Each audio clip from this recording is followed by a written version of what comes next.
Olá, galera. Beleza? Bom dia, boa tarde e boa noite. Aqui é o Ricardo que está falando, né? E hoje a gente vai conversar um pouco sobre geografia, né? Principalmente, né, levando em consideração um conteúdo que ele é importante para nós. De certa forma, a gente é influenciado direta e indiretamente por esse conteúdo que a gente vai ver, né? Aqui no território brasileiro, a gente é influenciado de uma forma muito menos direta, assim como, por exemplo, no território japonês, como, por exemplo, no território chileno, enfim, mas de certa forma nós somos influenciados, né? E esse conteúdo é a deriva continental e a tectônica das placas, né? A gente vai conversar um pouco sobre a Pangeia e a sua fragmentação, no caso dando origem aos nossos continentes que temos hoje, tudo bem? Então vamos lá. A crosta, todos nós sabemos que a vida animal, vegetal, humana acontece nela, né? E ela é dividida em dois tipos, né? Os continentes, no caso, as grandes porções de terras emersas, ou seja, as terras que nós pisamos, né? E o fundo oceânico, que a gente pode chamar também de o assoalho oceânico, é a parte mais submersa dessa crosta terrestre, tudo bem? Se observarmos o globo terrestre, é possível notar que a costa sul-americana e a costa africana têm contornos parecidos, né? Se pegarmos, por exemplo, para analisarmos uma questão climática, uma questão topográfica, uma questão vegetativa, né?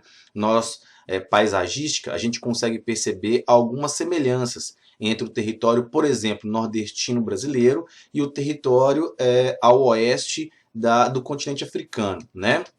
Então, por que isso acontece? Por que é assim? O movimento realizado pelos continentes, em função da estrutura interna da Terra e suas dinâmicas, né, responde a essa nossa questão. A mesma situação ocorre em outras diversas áreas do mundo. Isso não é só uma característica se analisarmos o território, por exemplo, sul-americano, especificamente brasileiro, com o território africano. Isso acontece em outras diversas áreas espalhados pelo mundo, né? Como se constituísse uma peça de um grande quebra-cabeça, ou seja, esse quebra-cabeça por algum tipo de ação, algum tipo de força estava bem junto, né? E por algum tipo de ação, força, esse quebra-cabeça foi dispersando, foi dissipando, né? O que a similaridade entre os contornos do continente sugere? O que a partir desses contornos, por exemplo, podemos compreender sobre a dinâmica da estrutura interna da Terra? E aí, todos os continentes, como eu mencionei para vocês, eles realmente faziam parte de um apenas chamado de supercontinente, denominado de Pangeia, né? Aqui nós temos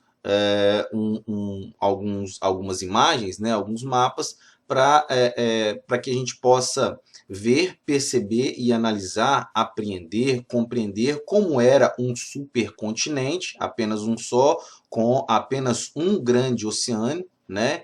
Até chegarmos ao nosso presente. Aqui, quando esse supercontinente existia, nós estamos falando de aproximadamente 25 milhões de anos atrás. E aí começa a fragmentação a acontecer, 200 milhões de anos, 135, 65 milhões, até chegarmos ao nosso período atual. Notem, já que isso começa a existir, essa fragmentação de 250 milhões de anos para cá, né, e temos hoje uma separação de todos os continentes, bonitinhos, separados, como a gente consegue perceber aqui nesse pequenino, no entanto, dá para percebermos a partir desse mapa, logo a gente pode ter uma noção, uma afirmação de que ainda continua alguns lugares separando, ficando ainda mais distantes, e outros lugares ficando cada vez mais próximos, né?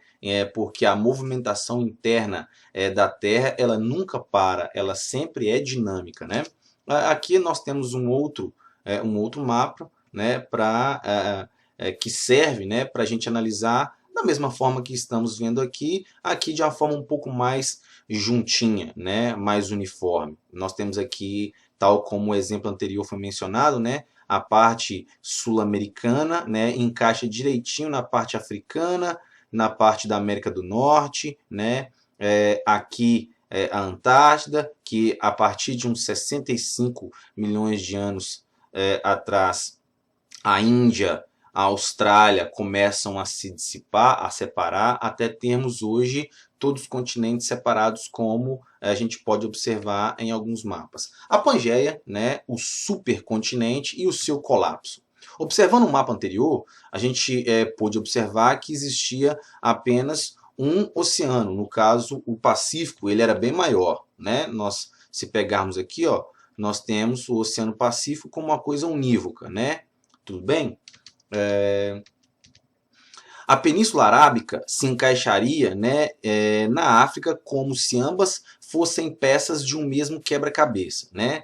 A partir da teoria da deriva continental, entende-se que mesmo assim, entende-se mesmo, né, que a Península Arábica fazia parte do continente africano e vem se separando, né, a partir de uns milhares de anos atrás e continua, gente, separando, né? Não quer dizer que estamos percebendo a separação como temos hoje e para por aí. Não, tem alguns lugares, por exemplo, que continuam se movimentando. Tá certo que essa movimentação não pode ser vista assim a olho nu, de uma forma bem prática, bem primária, mas está se movimentando, né? E, consequentemente, a separação e ou aproximação em alguns lugares pode acontecer, né? E por que o Oceano Pacífico é tão grande assim?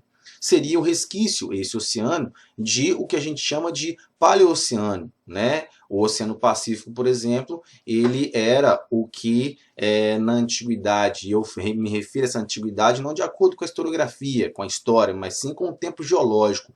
É muito mais antigo assim do que a gente possa imaginar. Chamar de Pantalassa, né? Constituiu um oceano único em todo o planeta, como a gente viu no mapa anterior, circundando o supercontinente da Pangeia. Atualmente, o Oceano Pacífico ele continua sendo enorme porque a deriva dos continentes ainda não teria conseguido ocupá-lo. Então, possivelmente, né, se tratando de um tempo geológico, daqui a alguns milhares, por que não milhões de anos para frente, o Oceano Pacífico ele vai deixar de existir nessa proporção, nesse tamanho que tem, ele será preenchido por algumas porções de terras, né? A fragmentação da Pangeia para a formação dos atuais continentes correspondem somente aos últimos 225 milhões de anos dos 4,6 bilhões de anos que a Terra tem, né? Então, para a gente chegar hoje a essa deriva continental, né, que é a teoria que mais vigora em relação aos cientistas, aos geólogos, né, aos historiadores, enfim, nós tivemos outros teóricos, cientistas que desde o século XVI eles vêm propondo algumas teorias para que a gente pudesse ter condições de chegar à nossa hoje. A primeira proposta, né, foi de um cartógrafo chamado Abraham Ortelius, né? Aqui está a imagem dele, que no final do século XVI ele menciona isso aqui para a gente. Ó, ele havia percebido em algumas cartográficas, né, em algumas cartografias, que havia um notável ajuste entre os contornos de alguns litorais e sugerindo que o Oceano Atlântico havia sido aberto, né, após a separação entre os continentes, ou seja, a manifestação interna fazendo com que terremotos e enchentes pudessem acontecer e a divisão desses continentes acontecendo, consequentemente emergindo água aí nesse meio, dando origem ao Oceano Atlântico, de acordo com esse cartógrafo no final do século XVI, né? Aqui a gente tem um outro teórico, né, que é o Francis Bacon, filósofo inglês, o Sir Francis Bacon, né, que é o filósofo da Revolução Industrial, digamos assim, de grande importância, né, para a filosofia, para a historiografia e também para a geografia, cartografia, por que não? Ele, aqui está a imagem do Sir, né, Francis Bacon. Ele menciona para a gente a seguinte questão: ele apontou o encaixe entre as costas sul-americana e africana e levantou a teoria de que no passado essas áreas estiveram unidas, né? Ou seja, o que o Francis Bacon menciona para a gente aqui na segunda década do século XVII é algo muito parecido com o que com o que a gente vai ver daqui a pouco, que um meteorologista alemão de nome Alfred Wegener, em 1915, ele lança uma teoria muito parecida com o que o Francis Bacon menciona para gente. É lógico que o Wegener ele não vai descobrir a roda, né? Ele vai se apropriar de algumas teorias e vai, claro, atualizá-las, enfim, né?